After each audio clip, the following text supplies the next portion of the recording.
Dinamarca está en alerta máxima tras detectar varios drones sobrevolando sus aeropuertos y zonas militares en Jutlandia. El presidente ucraniano Zelensky advirtió a los líderes mundiales en la Asamblea General de las Naciones Unidas que el mundo está inmerso en la carrera armamentística más destructiva de la historia. Tras varios ataques a la flotilla de ayuda a Gaza, Italia y España han comentado que enviarían buques de la Armada para proteger el convoy. Dinamarca vive horas de tensión tras un ataque coordinado con drones que obligó a cerrar el espacio aéreo en varios aeropuertos de Jutlandia.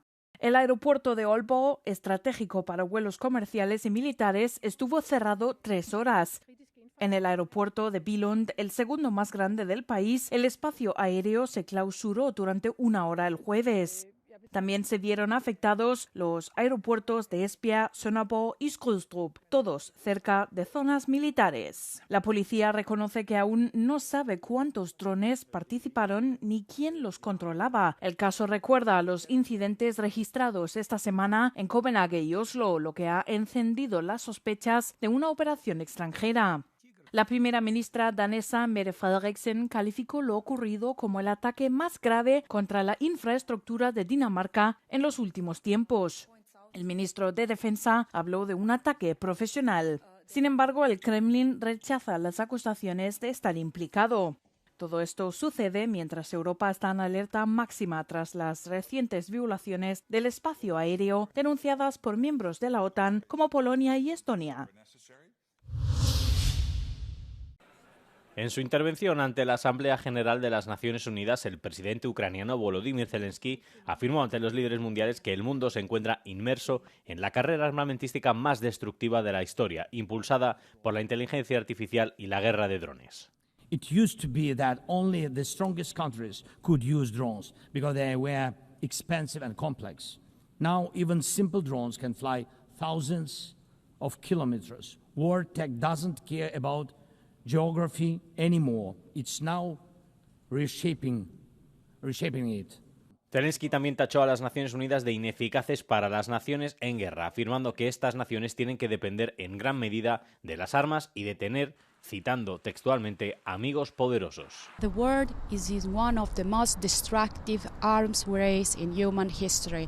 This was one of the sharpest lines from Zelensky during his address at the UN General Assembly here in New York. He also criticized the international community, including the UN, for not having stopped wars, for example, in Ukraine, in Gaza, in Sudan, or elsewhere. He said that survival depends on weapons and not on international law. He also warned that Putin is trying to expand his war in Europe.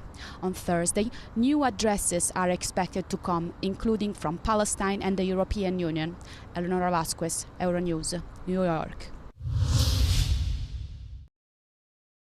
En Suecia se está llevando a cabo un simulacro sin precedentes que pone a prueba la capacidad del país para recibir y tratar a decenas de víctimas en caso de guerra. Es la primera vez que la región de Värmland y el Consejo Nacional de Salud colaboran en un ejercicio de este tipo. El ejercicio, denominado Resilient Care 25, simula un escenario en el que un conflicto armado en los territorios orientales de la OTAN ha provocado que unos 70 heridos tengan que ser trasladados urgentemente en avión para recibir atención médica. Voluntarios reales con heridas falsas se han desplazado desde Noruega, Alemania y los Países Bajos para actuar como heridos. Una de las pacientes voluntarias es Emily Stave, de 14 años y procedente de Oslo, que interpreta el papel de alguien que sufre una herida en el pecho que se le ha infectado. En un aeropuerto se han instalado una unidad médica provisional con camas de atención primaria y de cuidados intensivos, quirófanos y una unidad de traumatología. En total, unos 40 médicos han participado en este simulacro.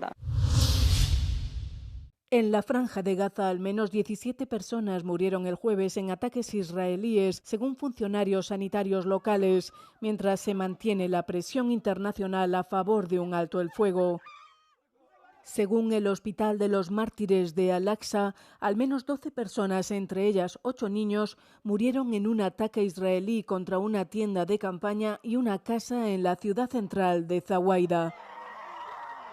Además, en la ciudad meridional de Han Yunis, otro ataque israelí alcanzó un edificio de viviendas, matando a 4 personas, según el hospital Nasser, donde fueron trasladados los cadáveres. Las últimas muertes se producen mientras Israel prosigue su renovada ofensiva con una oleada de ataques aéreos y fuego de artillería en la ciudad de Gaza. La ofensiva se produce tras el apoyo esta semana de muchos países occidentales a una solución de 2 estados. Australia, Bélgica, Canadá, Francia y Portugal han reconocido un estado palestino. El primer ministro israelí, Benjamin Netanyahu, ha arremetido contra la idea, sentenciando que no habrá estado palestino. Tras Italia, España también ha anunciado el despliegue de un buque de guerra para apoyar y proteger a la flotilla que se dirige a Gaza. La flotilla está compuesta por más de 50 pequeñas embarcaciones de 44 países con el objetivo de romper el bloqueo israelí a Gaza y entregar ayuda humanitaria vital a la población. Las personas a bordo, entre ellas la activista climática Greta Thunberg, han denunciado varios ataques a sus embarcaciones desde su salida de España a principios de septiembre. Los activistas enfatizaron que los ataques no les impedirán continuar con su misión humanitaria, la cual, según afirman, respeta el derecho internacional. Israel ha declarado en repetidas ocasiones que no permitirá que la flotilla llegue a Gaza, alegando sin pruebas que el convoy está organizado por Hamás. Alexei Navalny, el crítico más tenaz del presidente ruso Vladimir Putin, murió en prisión en febrero de 2024. Desde entonces, la acera de la avenida Andrássy en Budapest se ha convertido en un improvisado lugar de homenaje al opositor. La dramaturga Frutzina Magyar y un grupo de amigos organizan ahí concentraciones periódicas para mantener viva su memoria.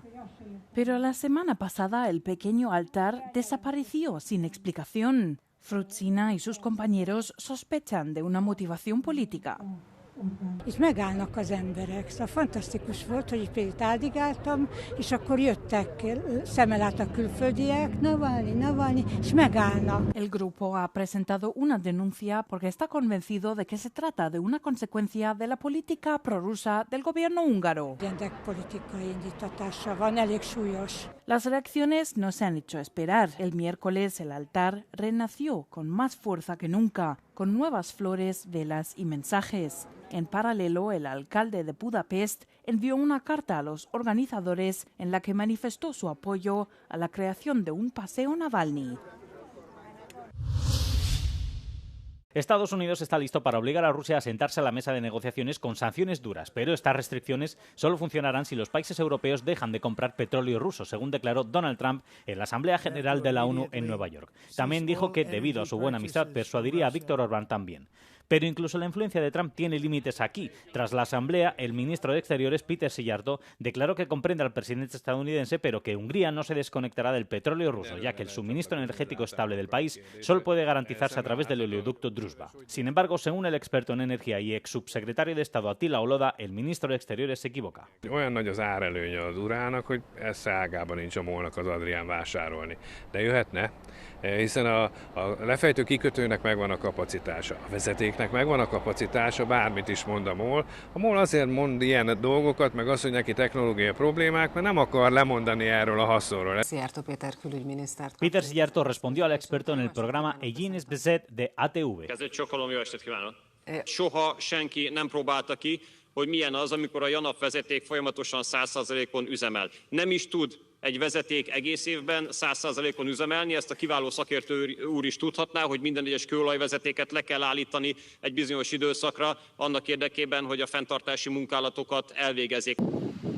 Según Attila Oloda, precisamente para eso existen los depósitos de almacenamiento. Hungría tiene reservas de petróleo suficientes para varios meses. Estas tuvieron que usarse incluso cuando el oleoducto Druzhba se averió. Sin mencionar que desconectarse tampoco elevaría los precios de la gasolina, porque en Hungría el combustible se vende más barato. De lo contrario, ya debería ser mucho más barato de lo que es actualmente. Mindent egybevetve, ha lecsatlakoznánk az orosz olajról, az rossz lenne a Putyin rezsimnek és háborús gépezetének, elsősorban a MOL-nak és az adóbevételek miatt a magyar kormánynak.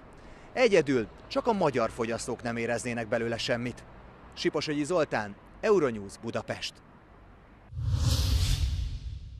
3 años después de la muerte de la joven Mahsa Amini bajo custodia policial, los eurodiputados piden más apoyo a la sociedad civil iraní y más presión y sanciones contra el régimen de los ayatolás. El pasado mes de agosto, Irán detuvo a más de 21.000 personas acusadas de espiar para Israel durante la Guerra de los 12 días en junio. Shahin Milani, director de una asociación que documenta las violaciones de derechos humanos en Irán, cree que la represión se ha intensificado. The persecution of activists continues, discrimination against the women continues. Several women, as you know, are actually on death row. Many of them are imprisoned, are in this prison called Karchak prison. It has horrible situation. It's like just one bathroom for 60 people or 70 people. Ante el inminente regreso de las sanciones contra Irán, esta eurodiputada pide más presión sobre el régimen iraní y más apoyo a quienes defienden los derechos humanos.